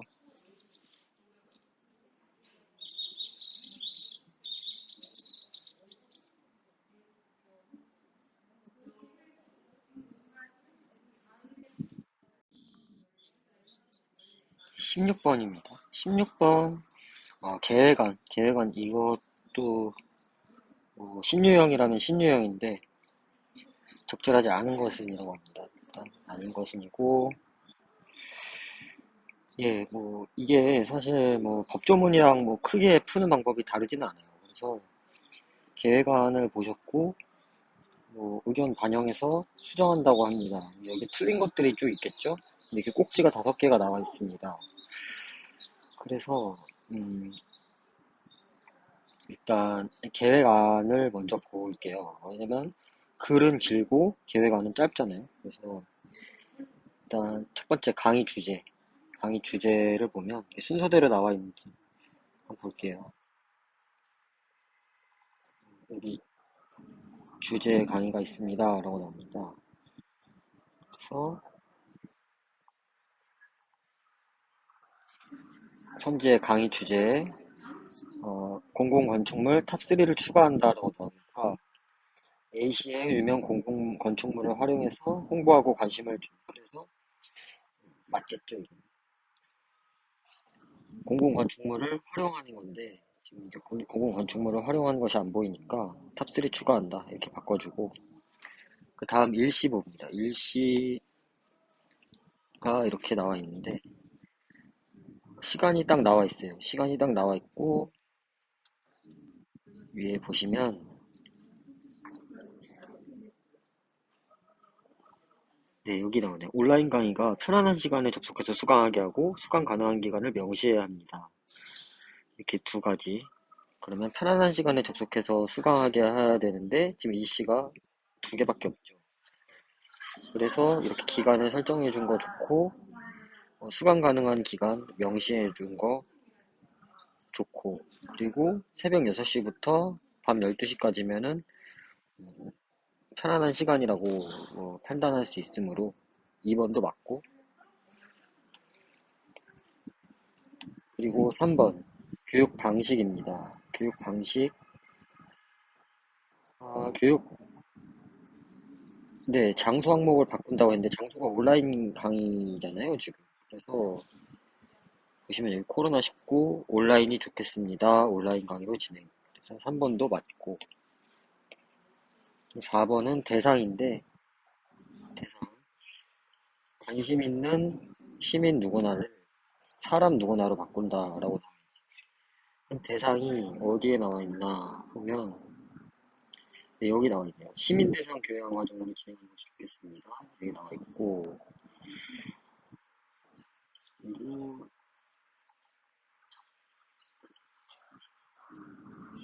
예, 여기 보시면은 온라인으로 진행하면 시민만이 아닌 모든 희망자로 확대하는 장점이 있습니다.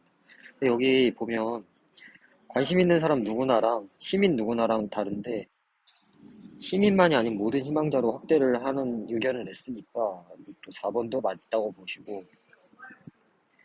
5번은 이제 신청 방법입니다. 신청 방법 A시 홈페이지 이렇게 신청서 작성 이렇게 신청 방법은 마지막 여기 나와 있는데 신청 게시판을 찾아가는 방법을 안내할 필요는 있다고 나옵니다. 그리고 공식 어플리케이션 나옵니다.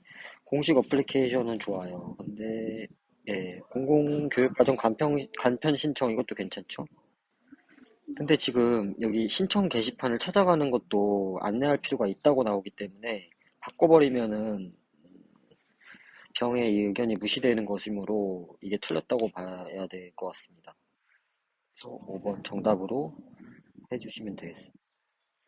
그래서 이 텍스트가 어떤 걸 기준으로 잡고 볼지 이거를 판단을 해주는 게 좋은데 법조문 같은 경우에는 이게 일반적으로는 이렇게 조항하고 항을 나눠주잖아요. 그래서 이게 분류하기가 쉬운데 이걸 먼저 보고 이렇게 들어와도 되는데 지금 이런 같은 경우에는 여기서 계획안에서 이거를 딱 해주고 거기에 이렇게 선지가 일치되기 때문에 역으로 찾아가는 게 지금 답이 비록 5번에서 나왔지만 음, 만약 조금 더 빨리 나올 수도 있으므로 다 이걸 읽지 않고 할 수 있는 그런 장점을 이렇게 활용하시는 게 좋아 보입니다.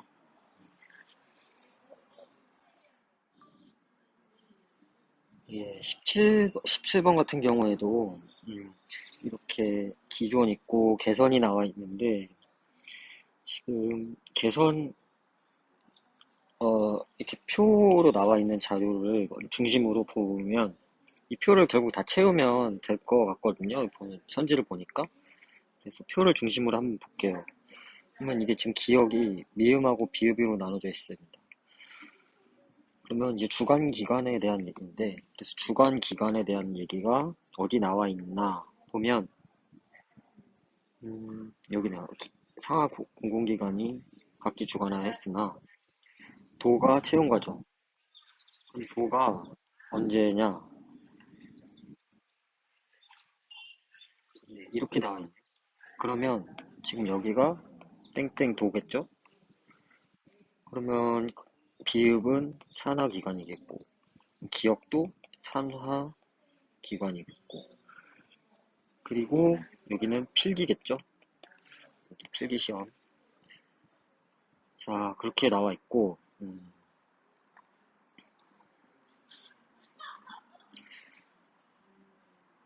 자, 나머지 절차는 서류 심사 후 면접 합격자. 그러면 기존에서 서류에서 필기를 치르던 것을 바꿨다고 얘기합니다. 그러면 여기가 서류겠죠? 그다음 여기가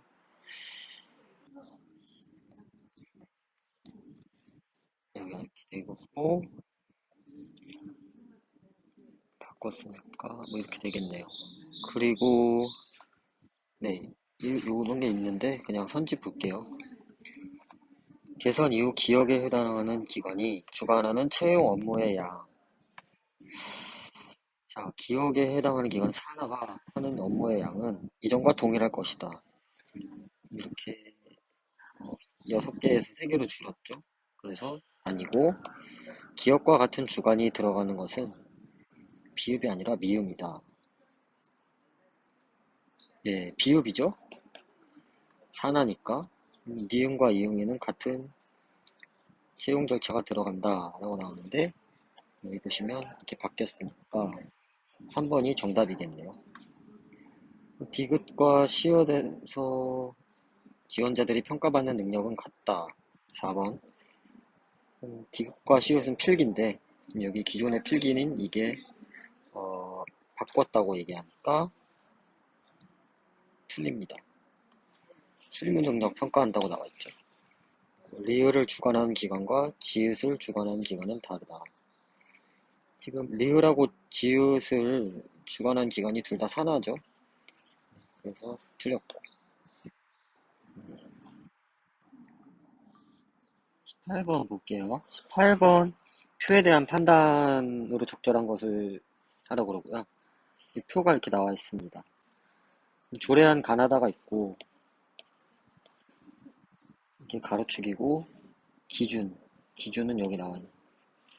그러니까 여기 기준, 조례한 이렇게 보고요. 이 기준이 뭔가 한번 보면 이게 완료와 미완료 그리고 있음과 없음으로 나누고 유사 사례가 있음 없음이고 입법 예고가 완료 미완료입니다. 그러면 이거를 만약 이 기준이 유사하면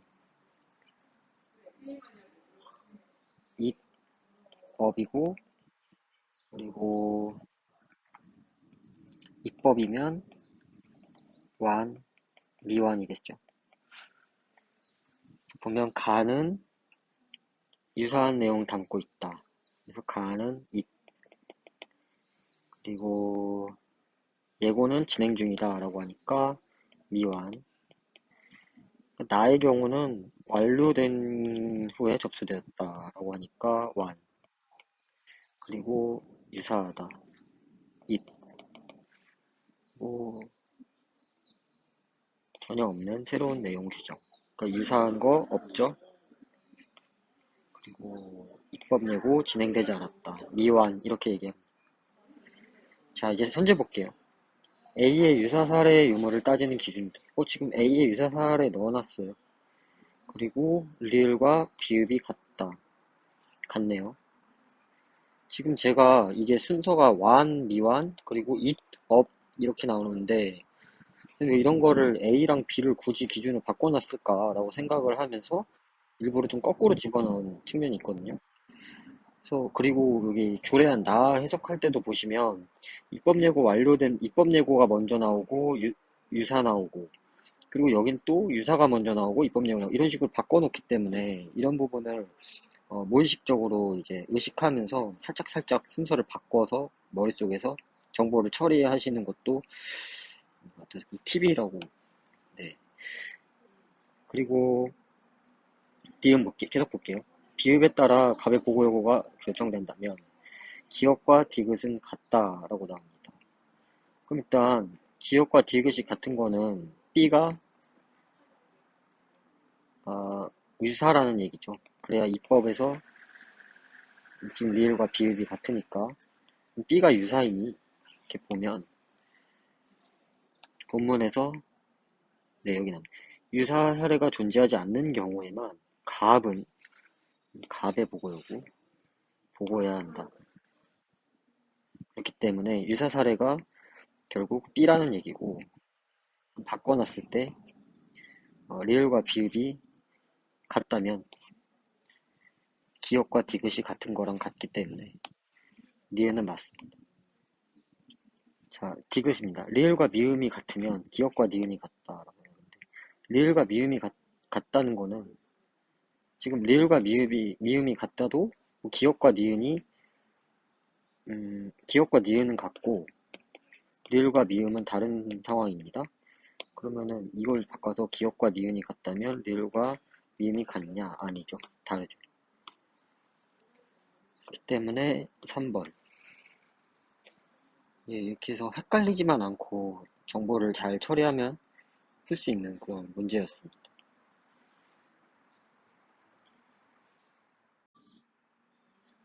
19번 풀어볼게요. 19번도 기억, 필요한 자료 이렇게 나옵니다. 그러면 지금 이 대화 같은 경우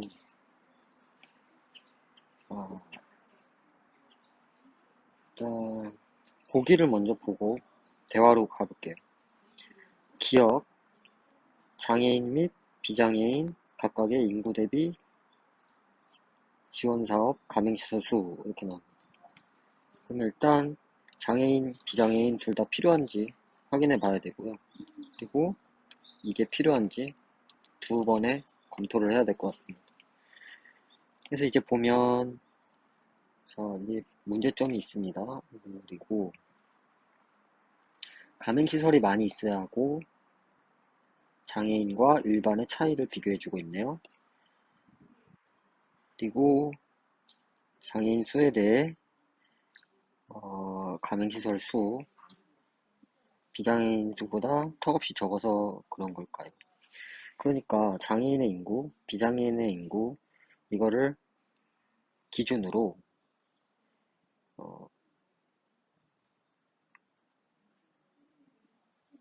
인구 대비 스포츠 강좌 지원 사업 가맹시설 수를 조사를 한다면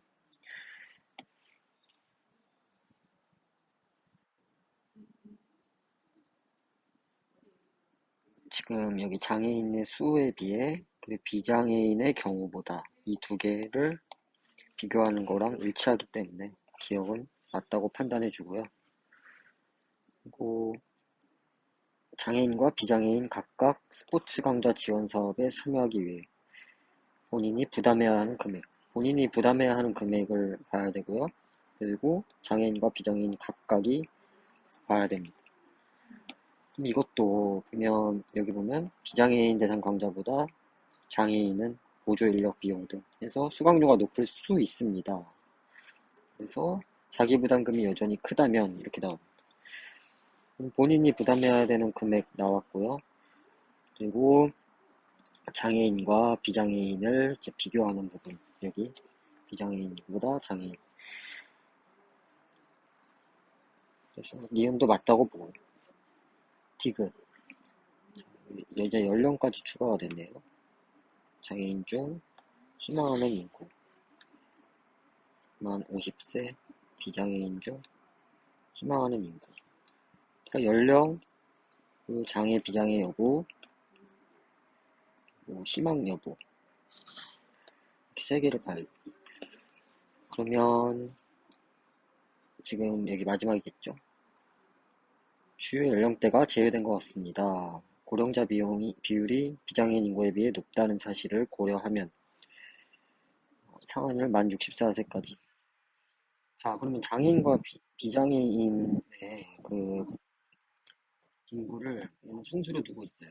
상수로 두고 있기 때문에 이거는 그리고 스포츠 강좌 수강 신청 희망 여부도 필요가 없는. 그리고 뭐 고령자라는 지금 정의가 정확하게 뭐 몇 인지까지 나와 있지 않지만 일단 여기 디귿의 조사 대상은 수강을 희망하는 인구이기 때문에 거기서 일단 첫 번째로 틀렸다고 좀 판단을 했습니다. 그래서 기흥, 니은이 정답으로 하시면 되겠습니다.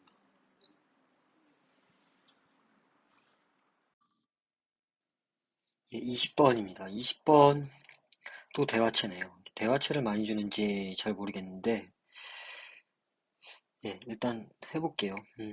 이거는 그냥 볼게요. 예, 조 출생률 나오고요. 예를 들어 나오고 조 출생률의 의미 이제 그 다음에 합계 출산율의 의미 이렇게 나오네요. 그리고 뭐 문제점 예, 또 마지막으로 뭐 구별하는 이유 그러면 예를 들어 출산 수준의 차이를 표준화한다고 합니다. 그러면 예, 뭐 이 정도 보고 다시 거꾸로 오는 게 효율적일 것 같습니다. 기억. 조출생률을 계산할 때는 전체 인구 대비 여성의 비율은 고려하지 않는다라고 합니다. 그러면 조출생률 관련 여기 인구 1000명당 출생아 수를 의미합니다. 인구 규모나 시점간. 예, 그래서 이거 보면 전체 인구 대비 여성의 비율은 고려하지 않죠. 그냥 인구라고 나와 있으니까. 그래서 맞는 선지. 니은선지. 두 나라가 인구수와 조출생률에 차이가 없다면 이라고 나옵니다. 그러면 각 나라의 합계 출산율에는 차이가 없다. 자, 그러면 지금 합계 출산율은 여성 한 명이 평생 낳을 것이라고 예상되는 거죠. 인구수와 조출생률에 차이가 없다고 하더라도 남녀 인구의 성비가 다를 수 있잖아요. 그래서 차이가 있을 수 있습니다. 그래서 니은 틀렸습니다. 디귿 합계 출산율은 한 명의 여성이 일생 동안 출산한 출생아의 수를 집계한 자. 네, 이렇게 되어 있습니다. 합계 출산율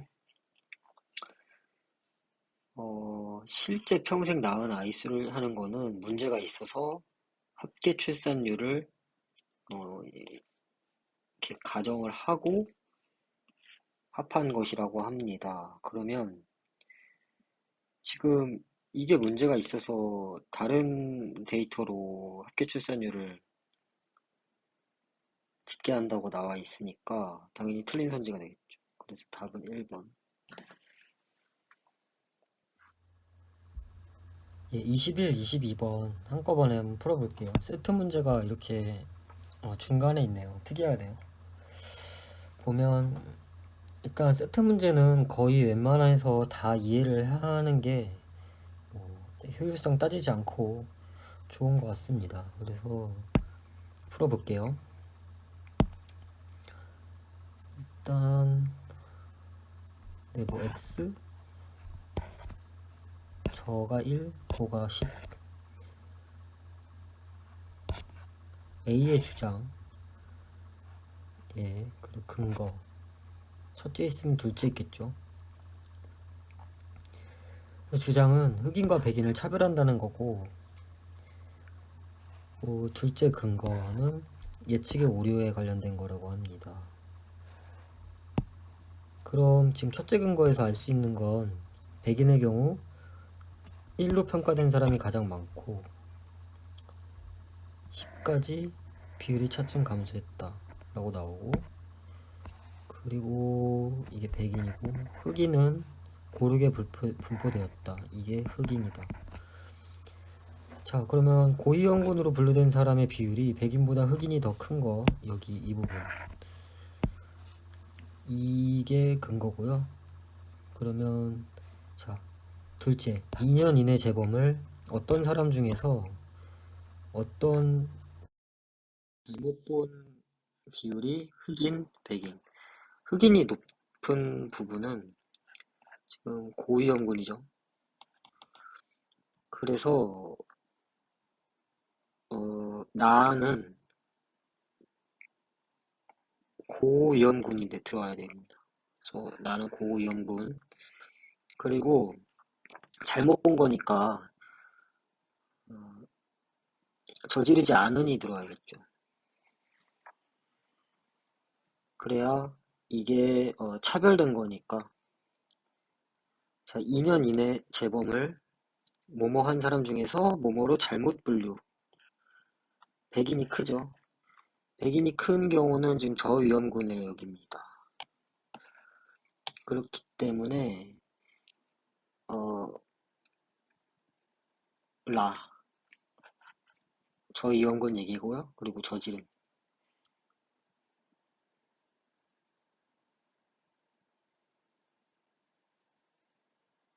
그래서 1번이 되겠습니다.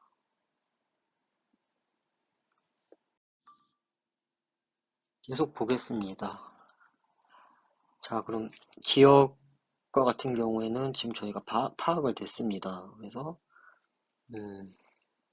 자, 여기 기억 보면 차이가 없다면 10으로 평가된 사람이 차이가 없는 거랑, 기억은 뭐 잘못 본다, 흑인은 차별한다 이런 얘기인데 기억이 어떻게 강화되는지 모르겠고, 그래서 22번은 제껴주고, 22번 기억은 제껴주고. 자, 니은 볼게요. 지금 니은에 대한 얘기인데 그 선지 니은, 그럼 이제 본문에서 니은은 B의 주장입니다. 그래서 그 다음 여기 보면 B는 A의 주장을 반박한다고 합니다. 그래서 고위험군 중 저지른 사람의 비율과 저위험군 중 저지르지 않은 사람의 비율이다. 그러면 고, 저 이렇게 있어서 저지른, 저위험군 중 저지르지 않은 사람의 비율을 판단해야 정확하다고 얘기를 합니다. 그리고 유의미한 차이 없고요. 기저재범률에서 이미 차이가 있었기 때문에 예측의 오류 차이를 만들어냈다. 그러니까 지금 이미 기저재범률에서 흑인의 기저재범률이 높은 사람을 대상으로 했다라는 그런 것 때문에 A와 같은 차이가 나타났다라는 거죠. 그래서 기저재범률이 높을수록 흑인에 대한 X의 재범 가능성이 더 정확해지면은 니은이 약화되는 게 아니라 강화되겠죠. 원래 재범률이 높은 사람들을 대상으로 조사를 했으니까. 그래서 이제 정답은 뭐 2번이 되는데, 지금 디귿까지 마저 볼게요. 디귿은 X의 지속적인 사용이 차별을 고착화한다라고 나오는데,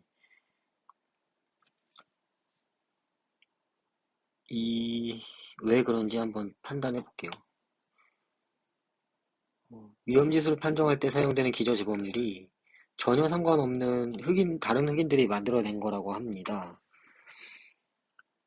그렇다면 전혀 상관없는 사람이 아닌 여기 보시면 동종범죄를 저지른 사람으로부터 얻은 자료면 이 자료의 그 신빙성은 올라가게 되고, 음, 그렇기 때문에 전혀 상관없는 형량이나 가석방 여부가 영향을 주는 것이 아니기 때문에 디귿은 강화되지 않겠죠. 23번 문제.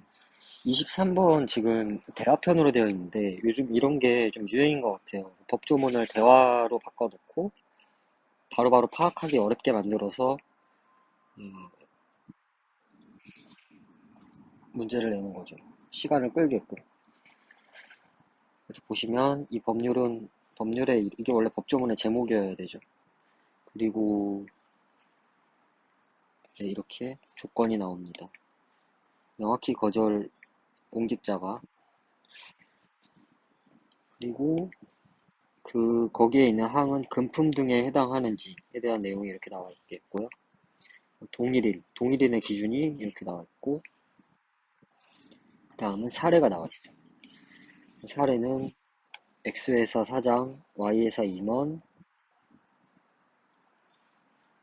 예, 그리고 뭐 C 이렇게 있는데 B, A, B, C.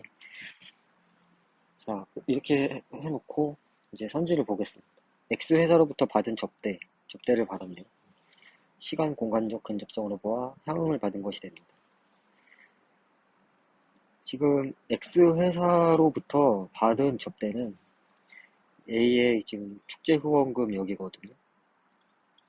대가성 있는 접대가 아니고 직무 관련성도 없고 돌려주었습니다 라고 얘기를 합니다.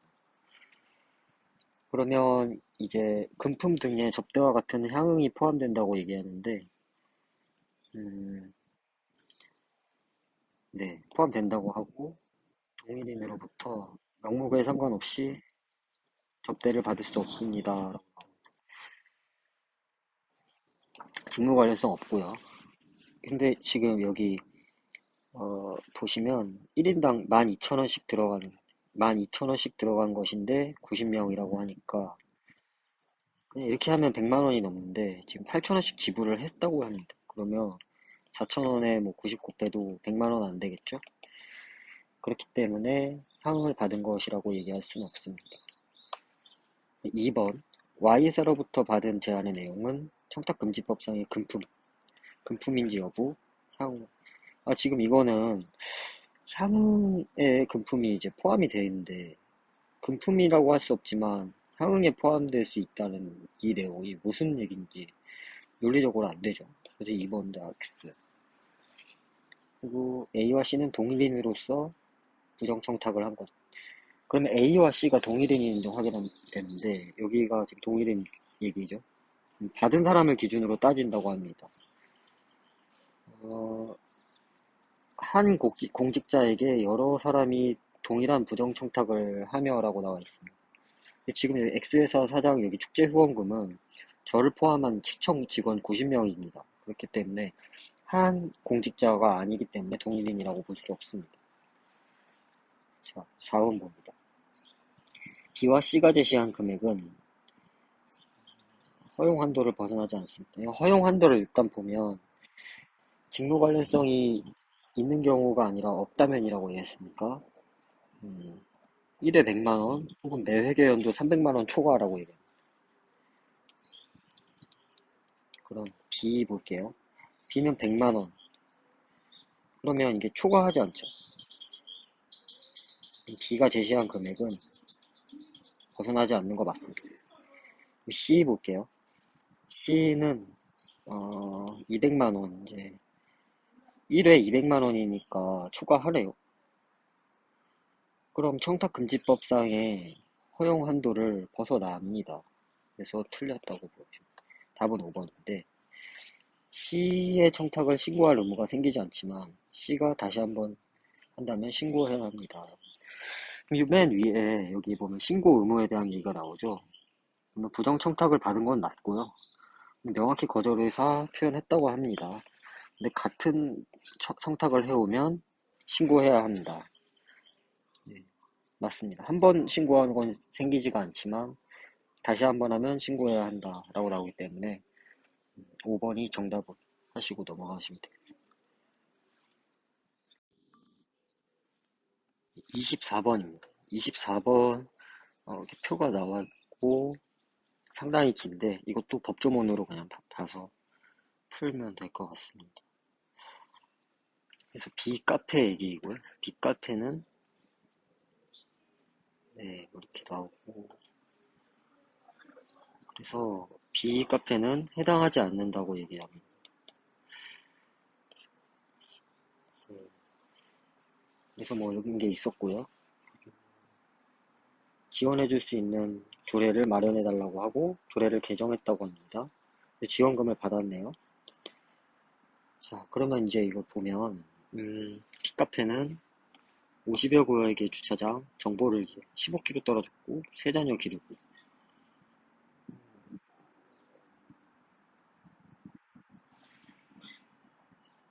예, 그래서 이렇게 보면은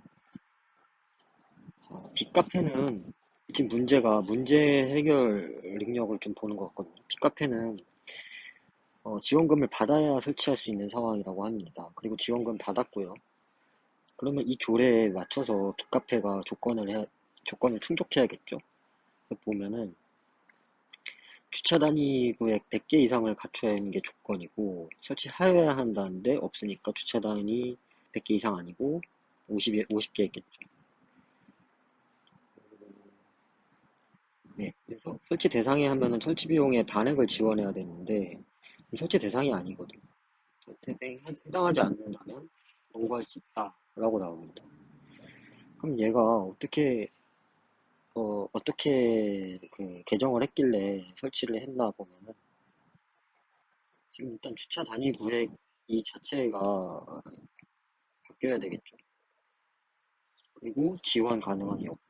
지원 가능한 여부에 보면은 일단 여기부터 봅니다. 해당하지 않는 사업장에 권고할 수 있다라고 하는데 1항에 대한 얘기가 있어야 되는데 지금 1항 예, 3호로 예, 해봤자 소용없죠. 3호로 해봤자 소용없죠. 1항 자체에 대한 얘기가 있어야 되니까 이것도 뭐 2항 바꿔봤자고. 네, 지금 사망의 권고를 받아들이면 60%를 지원하여야 한다라고 얘기하는데 그러면 설치 대상에 해당하지 않더라도 지원을 받을 수 있으니까 4번이 정답이 되겠죠. 예, 그리고 여기도 의무 설치 대상이 아니기 때문에 해당하지 않고 24번 치고는 좀 쉬운 문제였다고 저는 생각이 듭니다. 그래서 이걸 문제 해결 능력을 보는 그런 문제라는 거.